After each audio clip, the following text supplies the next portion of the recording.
Selamat sejahtera dan selamat kembali ke channel Cikgu Tan untuk Geografi tingkatan 1. Hari ini marilah kita belajar bab 12 sumber air. Video ini merupakan siri kedua untuk bab ini.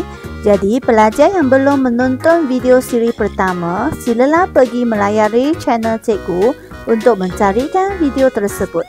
Atau Cikgu telah letakkan link video ini di dalam description video. Kamu boleh klik dari sana. Jom kita mula belajar sekarang. 12.3 Kesan krisis air di Malaysia. Pelajar masih ingat maksud krisis air tak? Semasa siri pertama Cikgu pernah terangkan. Tak apa, Cikgu ulang di sini. Krisis air adalah situasi kekurangan sumber air yang dapat digunakan. Ini dia kekurangan sumber air. Kekurangan sumber air ni terdapatnya pelbagai punca. Kita pun sudah pernah bincangkan. Dia mungkin kerana berlakunya cuaca yang kering ataupun mungkin kerana pencemaran air. Apakah kesannya krisis air di Malaysia? Jika kita kekurangan sumber air, dia terdapat beberapa kesan. Yang pertama adalah kekurangan bekalan air bersih. Dan kedua, kesan ke atas tanah. Yang ketiga, kepupusan. Kepupusan flora dan fauna. Dan yang keempat adalah kemudaratan kepada manusia. Baiklah, kita lihat satu demi satu. Kita lihat kekurangan bekalan air bersih dulu. Okey, bekalan air bersih terpaksa dicatu apabila berlakunya krisis air. Apakah maksudnya dicatu? Dicatu maksudnya dihadkan atau ditetapkan penggunaannya. Pernah tak di tempat pelajar berlaku situasi ini? Ya, mungkin ada pelajar yang pernah mengalami situasi ini, iaitu di mana bekalan air bersih dicatu. Maksudnya setiap penduduk telah dihadkan penggunaan air. Situasi ini berlaku apabila kawasan tersebut mengalami krisis air. Kekurangan bekalan air juga akan menyukarkan kegiatan harian penduduk. Bayangkan kita tak ada air untuk masak, untuk mandi, untuk cuci. Betapa susahnya. Dan juga mengganggu sektor perindustrian. Terutamanya kilang-kilang yang banyak menggunakan air. Mungkin ini menyebabkan mereka tidak dapat beroperasi seperti biasa. Baik, yang kedua, kita lihat kesan ke atas tanah. Krisis air akan menyebabkan tanah menjadi kering kontang. Ini dia, tengok tanah menjadi sangat kering dan mengubah tekstur tanah. Masalah ini telah memberi kesan terhadap kegiatan pertanian. Petani tidak dapat menanam, terutamanya menanam padi. Kerana padi ini dia perlukan banyak air. Dan seterusnya akan menjejaskan bekaran makanan. Kita semua perlu makan nasi, betul tak? Jadi jika petani tidak dapat menanam padi, tentulah menjejaskan bekaran makanan kita. Dan juga hasil pengeluaran negara. Kita tidak dapatlah mengeluarkan padi yang cukup. Baik, yang ketiga, kepupusan flora dan fauna. Pencemaran air akan menyebabkan flora dan fauna mati dan pupus. Tengok, pencemaran air kerana membuang sampah ke dalam sungai ataupun membuang sisa industri ke dalam sungai. Sekiranya dua situasi ini berlaku, dia akan menyebabkan flora, iaitu tumbuh-tumbuhan, fauna, iaitu haiwan, mati dan juga pupus. Kamu cuba lihat. Kesiannya, tengok, kerana kita membuangkan sampah, kita membuangkan toksik ke dalam sungai, ke dalam laut, menyebabkan haiwan-haiwan ini, tengok. Dan terumbu karang, kita cuba lihat. Yang ni terumbu karang juga mati. Okay. Kepupusan flora dan fauna akan menyebabkan ketidakseimbangan ekosistem dan juga dia akan mengancam juga kehidupan manusia. Pencemaran air pula memberi kesan buruk. Jika berlaku pencemaran air, tengok memberi kesan buruk terhadap hidupan akuatik. Banyak ikan mati. Tengok. Kesiannya semua. Baik, akhirnya kemudaratan kepada manusia. Maksudnya sangat bahaya kepada manusia. Kemudaratan ialah bahaya. Mengapa? Apa kaitannya krisis air kepada manusia? Kita cuba lihat ya. Okey, penyakit bawaan air. Dia boleh menular kepada manusia setelah bekalan air bersih tercemar. Jika air kotor, dia akan membawa penyakit kepada kita. Sebagai contoh, penyakit bawaan air ialah ada apa? Taun. Kita cuba lihat taun. Bagaimana dia merebak? Dia boleh dibawa oleh larat, tandas dan juga bekalan air yang tercemar. Dan demam kepialu. Demam kepialu. Kamu cuba lihat bagaimana dia merebak juga kerana pencemaran pada makanan dan juga air. Dan leptospirosis. Apa itu leptospirosis? Pelajar pernah dengar tak? Ini dia. Mungkin pelajar pernah dengar penyakit kencing tikus. Tetapi tidak pernah dengar leptospirosis. Sebenarnya inilah penyakit dia. Bakteria ni dia terdapat di dalam air kencing haiwan. Yang terjangkit seperti tikus, kucing, anjing, lembu, kambing, babi dan yang lain lah. Jika kencing mereka masuk ke dalam air dan manusia akan boleh dijangkit lah apabila kita terdedah kepada air tu. Okey? Kita cuba lihat. Kita mungkin terkena air tercemar atau air kencing ke mata. Mungkin semasa kamu mandi, air tu masuk ke dalam mata. Atau kamu tertelan air tercemar semasa kamu mandi di kolam kan.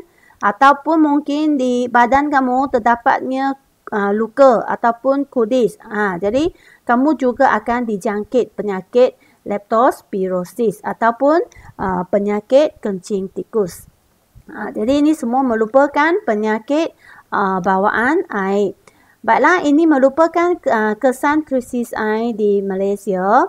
Jadi seterusnya 12.4 kita nak lihat langkahnya. Macam mana kita nak mengurangkan kesan krisis air. Okey, langkah untuk mengurangkan kesan krisis air. Okey, yang pertama, pemeliharaan dan pemuliharaan kawasan tadahan hujan. Yang kedua, penguatkuasaan undang-undang. Yang ketiga, rawatan air kumbahan. Yang keempat, meneroka air bawah tanah. Dan yang kelima, kempen kesedaran terhadap alam sekitar. Iaitu kita nak fikirkan apakah cara yang kita boleh guna supaya tidak mengalami kekurangan sumber air. Baik, kita lihat pemeliharaan dan pemuliharaan kawasan tadahan hujan. Baik, pelajar tahu tak? Hutan yang di kawasan tanah tinggi ini adalah berperanan sebagai kawasan tadahan hujan. Ataupun lebih senang pelajar nak faham ialah dia sebagai kawasan untuk menakung air semasa hujan berlaku. Semasa hujan berlaku, air ni akan meresap. Air hujan ni akan meresap dan terkumpul di dalam tanah. Jadi kita kata hutan merupakan kawasan tadahan hujan. Dia tolong kita simpankan air hujan. Baik, penjagaan dan pengekalan kawasan tadahan hujan penting untuk memastikan sumber air yang selamat dan juga bersih. Sebagai contohnya, kawasan hutan yang seluas 160,000 hektar di Padang Terap Kedah, dia merupakan kawasan tadahan hujan bagi empangan Pedu. Okey, hutan yang di sana merupakan kawasan tak tahan hujan untuk empangan padu. Bab yang kedua, penguatkuasaan undang-undang. Penguatkuasaan undang-undang perlu dilaksanakan untuk mengurangkan kesan krisis air. Pelajar masih ingat tak, salah satu punca krisis air ialah pencemaran air. Betul tak? Mereka membuangkan sampah dan juga sisa industri ke dalam sungai. Ataupun penggunaan baja kimia dan racun serangga yang secara berlebihan oleh petani. Jadi semua ini kita perlu menguatkuasakan undang-undang supaya ianya tidak berlaku lagi. Jadi pihak berkuasa sentiasa perlu memantau pengusaha industri yang sering melakukan pembuangan sisa toksik dan juga bahan buangan kimia ke longkang dan seterusnya ke sungai. Jadi pihak berkuasa perlulah memantau supaya mereka tidak membuang lagi sisa toksik. Siapa yang membuang mungkin akan diambil tindakan. Mungkin disaman ke, atau ditarik lesen ke, ataupun dipenjarakan. Okey, pemantauan terhadap penggunaan baja kimia dan juga racun serangga juga dilaksanakan agar pengusaha pertanian mengikut piawaian yang ditetapkan. Maksudnya mengikutlah ketetapannya. Tak boleh guna berlebihan. Sebagai contohnya, penguatkuasaan undang-undang yang melibatkan krisis air adalah Akta Suruhanjaya Perkhidmatan Air dan juga Akta Kualiti Alam Sekeliling 1974. Jadi siapa yang telah mencemarkan air sungai, mungkin mereka akan diambil tindakan mengikutkan akta tersebut. Bab yang ketiga, rawatan air kumbahan. Air kumbahan iaitu merupakan air sisa buangan. Ialah sisa yang telah dicemari oleh penggunaan manusia ataupun lebih senang ialah air terpakai lah. Air terpakai dari gabungan aktiviti domestik iaitu daripada rumah kita. Contohnya air yang dari dapur semasa kita cuci pinggan mangkok ataupun air yang dari tandas. Itu semua merupakan air kumbahan. Ataupun yang dari perindustrian atau komersial dari kedai-kedai lah ataupun pertanian. Itu dia. Ini ialah loji air kumbahan. Pelajar pernah nampak loji ni di kawasan perumahan kamu tak? Mungkin berdekatan rumah kamu ada loji air kumbahan. Ada pelajar yang pernah salah faham bahawa ini merupakan kolam mandi. Bukannya, ini ialah loji air kumbahan. Okey? Jangan lupa air kumbahan ialah air yang terpakai. Okey, rawatan air kumbahan ialah proses bahan pepejal yang diasingkan. Kita asingkan dululah bahan pepejal yang ada di dalam air tersebut. Kemudian dirawat, ditapis dan barulah dilepaskan ke sungai. Okey, dari rumah kamu, lepas tu dia akan melalui beberapa proses. Di sini ada dia pembentukan, lepas tu ada lagi penyaring, ada lagi pengudara, penjernih, penjana, lepas tu barulah boleh masuk semula ke sungai. Okey, tujuannya ialah untuk menjadikan air selamat digunakan. Tak ada lagi air yang kotor. Sebagai contoh, Kerajaan Malaysia telah menubuhkan Indah Water Consortium. Yang ini. Mungkin pelajar pernah tengok kan logo ini. Pada tahun 1994 untuk membangunkan dan juga menyelenggara sistem rawatan air kumbahan di negara kita.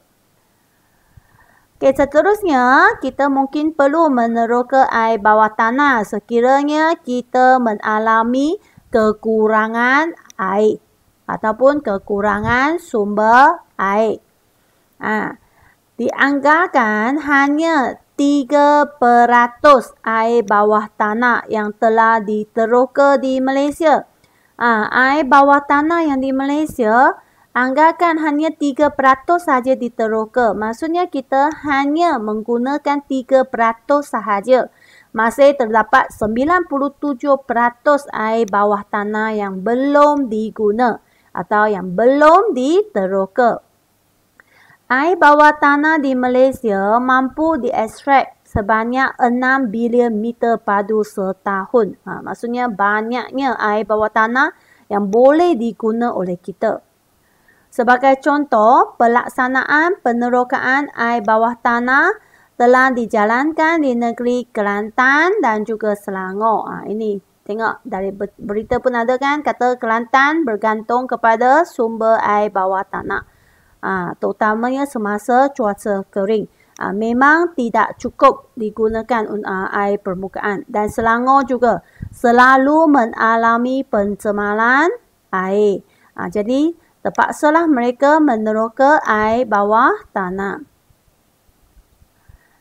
Baik, next kita lihat kempen kesedaran terhadap alam sekitar. Mengapa masih ada penduduk yang mencemarkan air sungai? Ini mungkin kerana mereka tanpa kesedaran terhadap kepentingannya alam sekitar kepada kita. Jadi, kempen kesedaran dan pendidikan penting untuk menyedarkan masyarakat tentang penjagaan alam sekitar. Pelbagai kempen kita boleh diadakan untuk memberitahu kepada masyarakat kita mestilah menjaga alam sekitar dan juga pendidikan. Seperti sekarang ni lah, cikgu kamu juga ada mengajar kamu kan, mesti menjaga alam sekitar, termasuklah sungai, udara. Okey. Kempen tentang pentingnya penjagaan alam sekitar perlu diberikan sejak peringkat awal lagi. Iaitu dengan melibatkan murid-murid dalam pelbagai aktiviti yang berkaitan dengan alam sekitar. Di sekolah anda mungkin juga ada pelbagai pertandingan, pelbagai aktiviti yang berkaitan dengan alam sekitar. Betul tak? Contoh mungkin ada pertandingan kita semula, ada pengutipan barang kita semula, ataupun menanam pokok.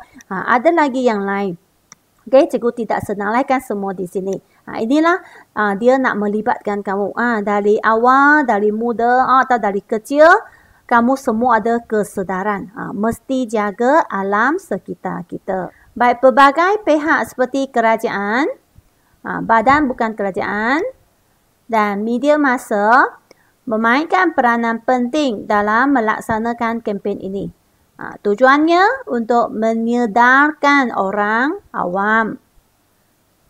Sebagai contoh, kempen sambutan Hari Sungai Sedunia yang dianjurkan oleh WWF pada 27 September 2015.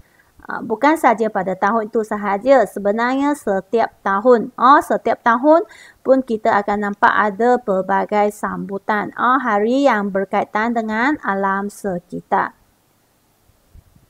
Baik, jadi inilah sahaja langkah yang untuk mengurangkan kesan krisis air di dalam buku teks anda. Dan kita cuba imbas kembali apa yang telah kita belajar dalam bab ini. Jenis sumber air ialah ada dua, air permukaan, air bawah tanah. Dan mengapa berlakunya krisis air di Malaysia? Mengapa kita boleh mengalami tidak cukup bekalan air walaupun jumlah air hujan banyak di dalam negara kita. Jika ada puncanya tentu ada kesan. Apakah kesan krisis air dan langkah-langkahnya? Pelajar mungkin boleh salinkan ini dalam buku anda. Baiklah, untuk mengukuhkan pemahaman kamu, cikgu telah sediakan kuis dan linknya cikgu letakkan di description video. Jangan lupa menjawab dan jangan lupa sokong cikgu dengan tekan subscribe dan aktifkan loceng notification. Kita jumpa lagi. Bye-bye semua.